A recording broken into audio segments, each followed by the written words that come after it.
How is it going, guys? Welcome back to S1ipperycraft. We are playing the 1.7.10 mod pack from Technic. And in the last episode, we set up a bit of a production line back here, making all of the components that we need to make the cryotheum dust, which will allow us to make the Gelid Cryotheum, which we're going to make, we're going to use as a coolant in the big reactor here. So basically what's going on here is we've got the resonant, or the, what's it called, the liquid redstone from the magma crucible was going into the fluid transposer, combining with snowballs to give us the cryotheum, or the blizz powder, I should say. And over here we've been grinding up the pulverizer. In the pulverizer we've been grinding up sandstone, which gives us the niter. So they're two of the 4 ingredients that you need to make cryotheum dust. The other thing that you need is snowballs, which we can make as many as we want, basically, in the glacial precipitator. And redstone, which we have a lot of from previous mining activities. So we've got all of our snowballs here. Let's just grab those out. We'll grab the redstone as well. And let's get started on this. So cryotheum dust. That's the recipe right there. We'll just stack some of this stuff in there. It's kind of annoying that snowballs only stack up to 16. I don't know why they decided to make that the number, but they did. So anyway, at least we can use up all of these extra snowballs that we got from a bit of a mishap in the last episode. Snowballs. So I'll make up as much of this as I can, because when we expand the reactor, we're going to need more of this stuff anyway. I think we've nearly used everything up here. Let's just see if we've got some spares over here. So I think this is still going with the pulverizer. Let's just take that out. We'll grab that. Got a bunch of sand in here now, and I think we have all of the blizz powder as well, so we can't really make any more right now. We might just put that back in the chest like that. Okay, so I'm actually going to move this hopper setup here, and we'll move that over here to this thing, the magma crucible, because this is where we're going to feed all of our cryotheum dust in here.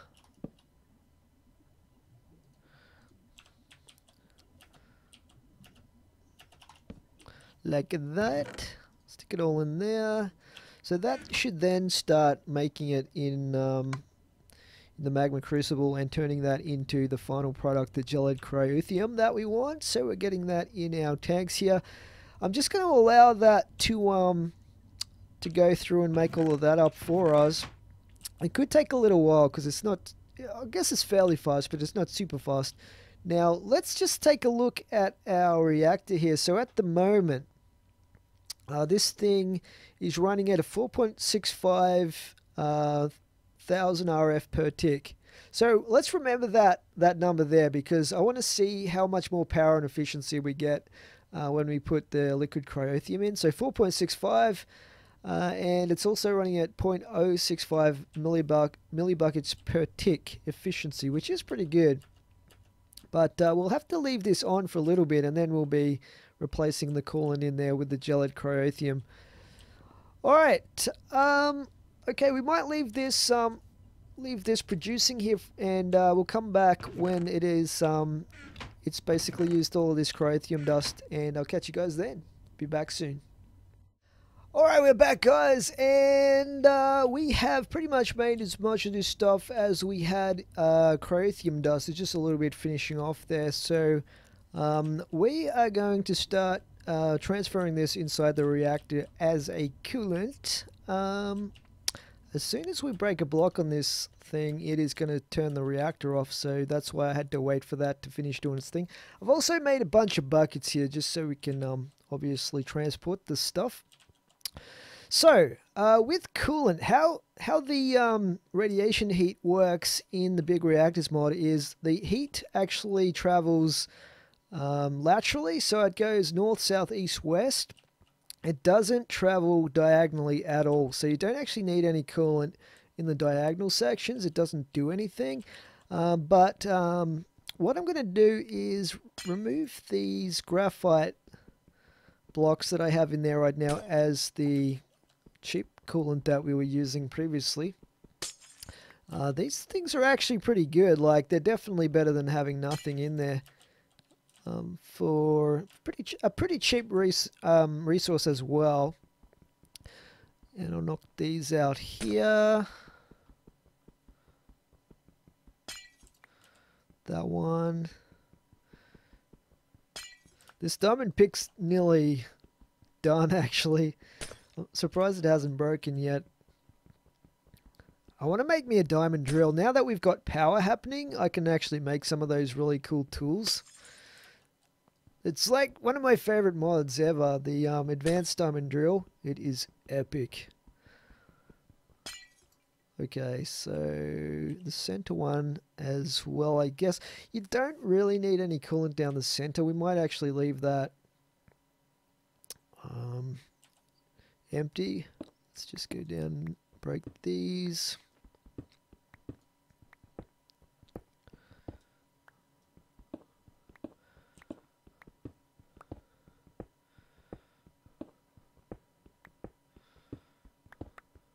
Oops. Didn't want to break that. Let's put that reactor casing back in. And pick everything else up here. Okay, we're going to need to... Let's just make a little exit opening the side of the reactor here. Just patch that up so we don't have cryotheum flowing out there. Okay, I think we're ready to go to put this stuff in there. Now, Gelid Cryotheum, the physics of it are a little bit different to the regular Minecraft physics. Like, if we drop it in there, like normally if we place a liquid right there, it would flow all the way down in a long column.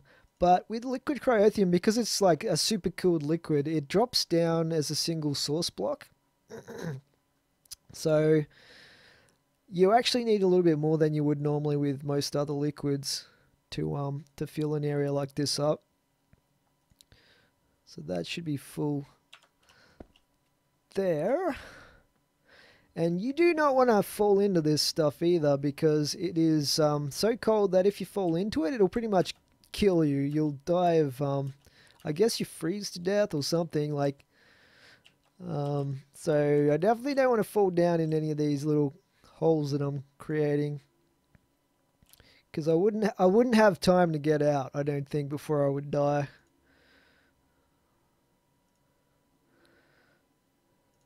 Okay, that one is done.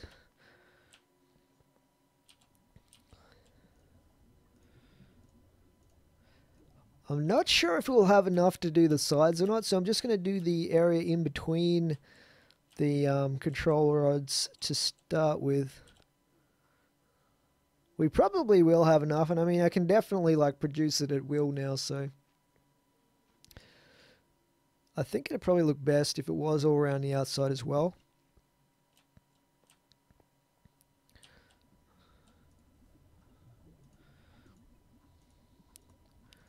Grab that. This one here.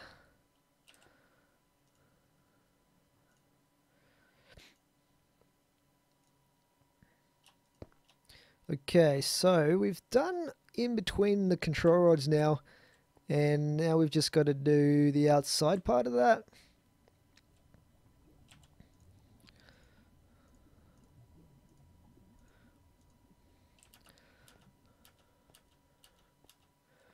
So we'll start on this one here.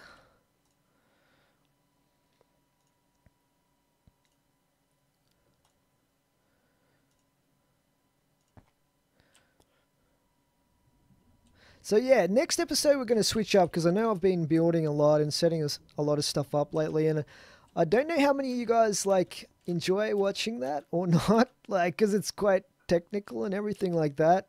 But we're going to be breaking it up with a bit of adventuring and exploring in the next episode or two.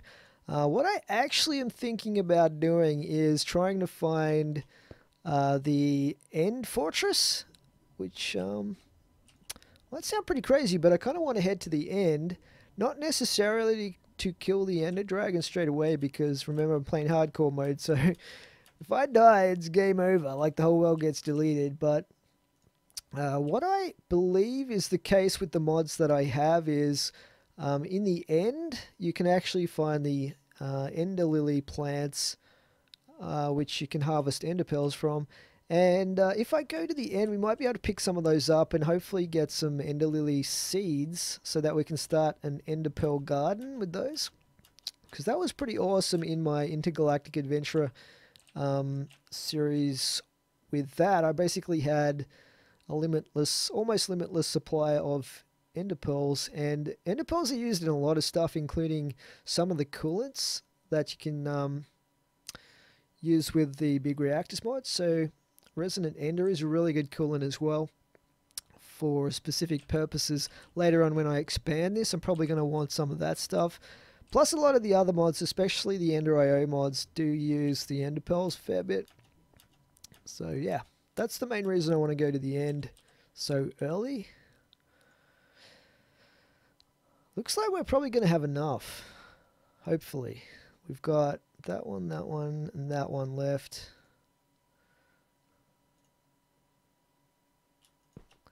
Right, we've still got a fair bit left in these tanks here.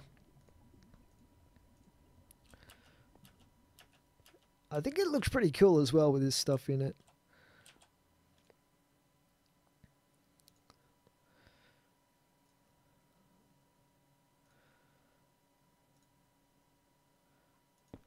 Okay, nearly done.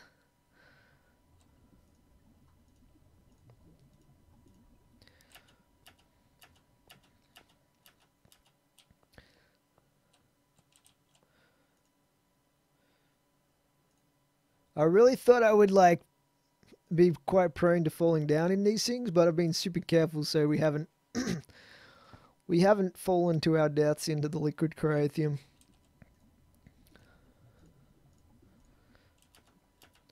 Okay, I think this is the last one.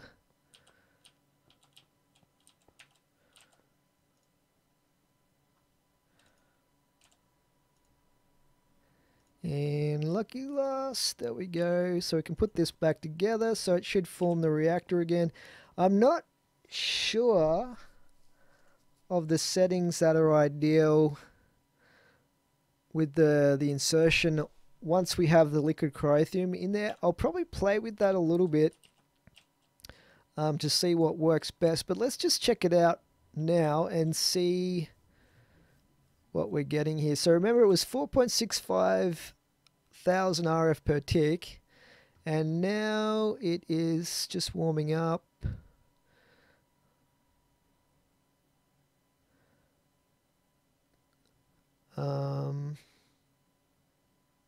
Offline.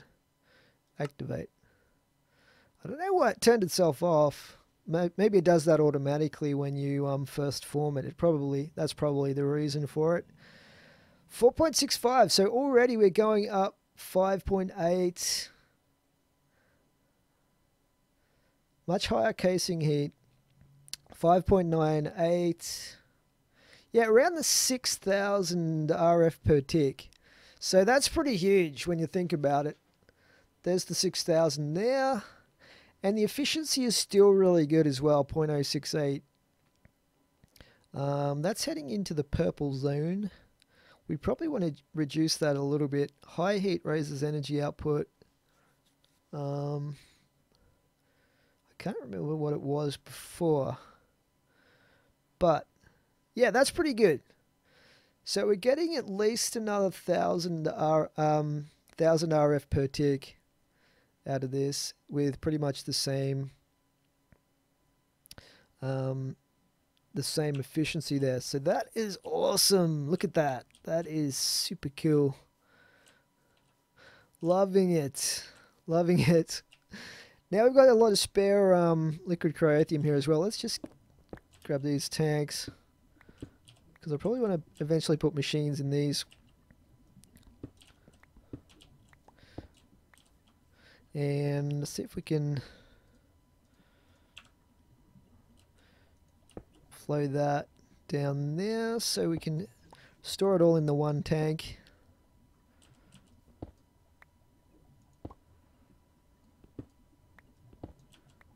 Okay, so we'll put this, how much have we got there? Fair bit, I think. Gelid Cryotheum.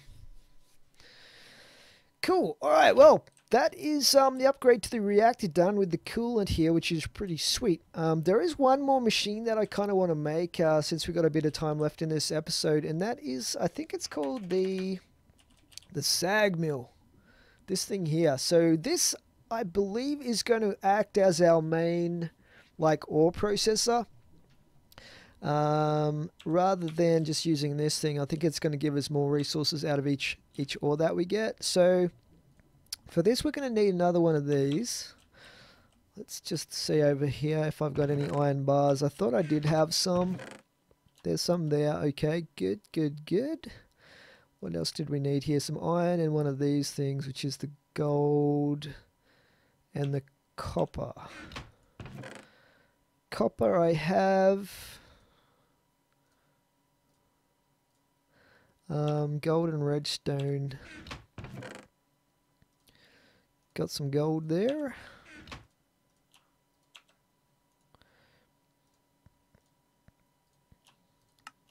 Redstone. Definitely got some redstone.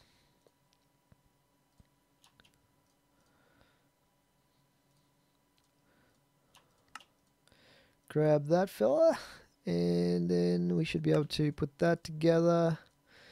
Flint and a piston. I don't think I have those on me right now, so let's head down and grab those. So flint,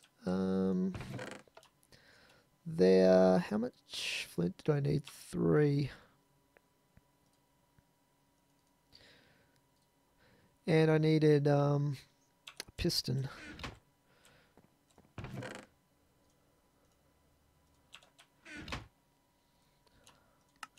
There we go, sag mill, awesome. All right. Okay, so where will I put this thing? I kind of want to put it here. We might actually move this thing. Hope I didn't just destroy that machine. Fortunately, I didn't. Break that off there, and we'll put the sag mill here, like that. That should start getting power, and we can also put upgrades in that as well, similar to this. We probably want to go the whole, like, the tier 3 version of the capacitor anyway for that one, because we're going to want this thing to be pretty fast.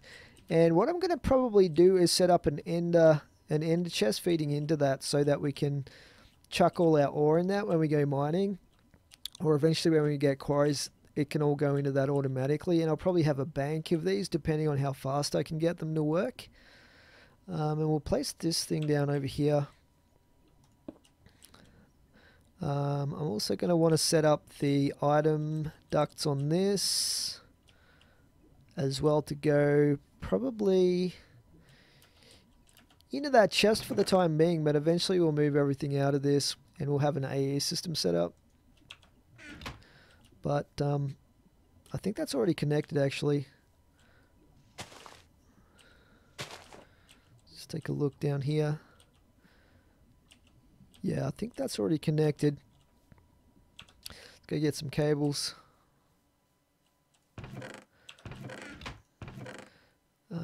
Item ducts, conduits, I should say. Let's just stack these buckets.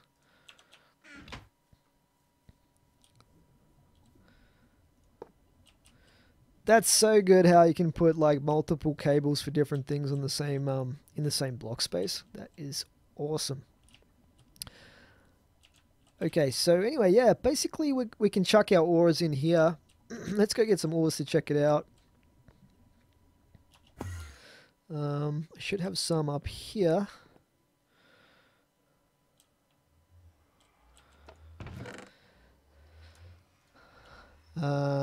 Let's see, what have I got? Dark iron ore. Yeah, let's grind that up then, and I'll take some iron ore as well. Take the yellorium.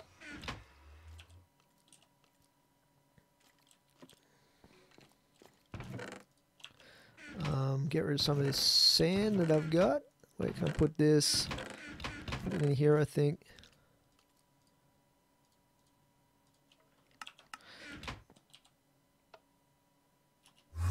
Okay, so patch that up temporarily. I probably do want to set this up to go into that. Let's have a look here.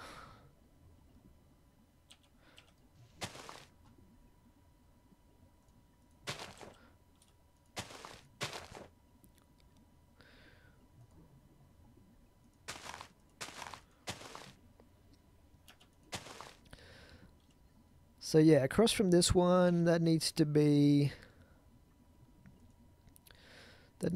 brown, extractor brown, and it needs to be set to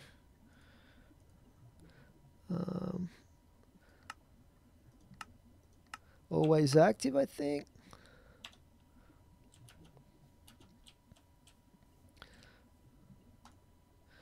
Okay, if we put... But wait, hang on a second. This is...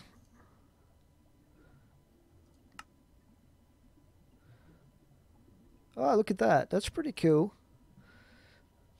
Shift click to reset all sides to their default setting.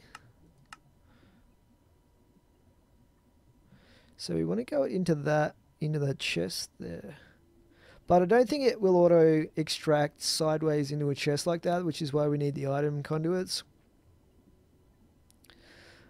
Alright, let's try this out. I'll put the yellorite in there.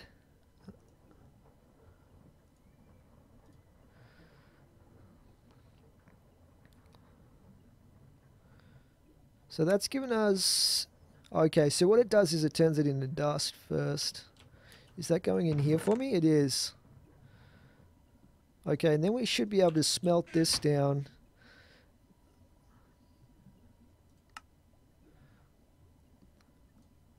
So that's 4 dust.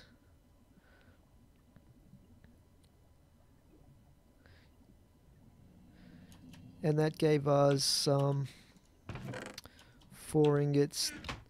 So yeah, 1 gives us 2 dust. So it doubles the ore production basically.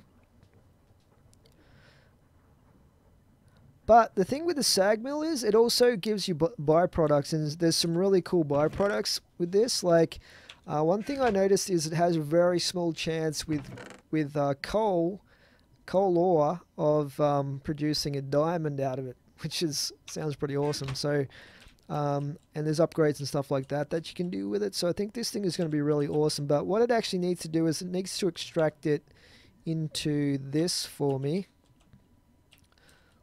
So we're going to need to change this up. This needs to change to, we'll call it blue. And we'll go around to this.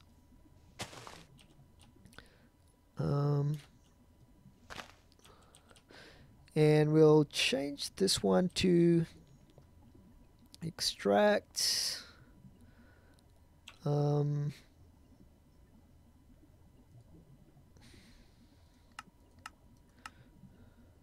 In out mode. So insert will be blue, extract is brown.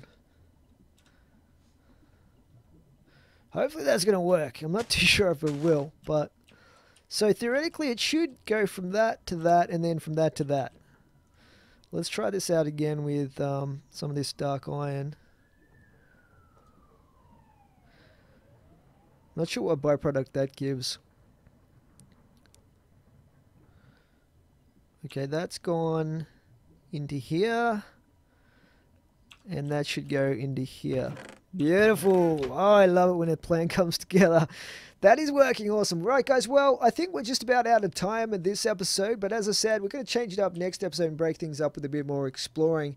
I'm going to create as many Ender Eye of Enders as I can. And we're going to try and find the Ender Fortress. Or the Ender Dungeon. And find our way to the end so we can get some Ender Lily seeds. Hopefully without dying along the way. But that's where we'll leave it for today. Please remember to rate and comment. If you haven't already subscribed to this channel, please do so. And I'll see you guys in the next video. S1ippery out. Thanks for watching.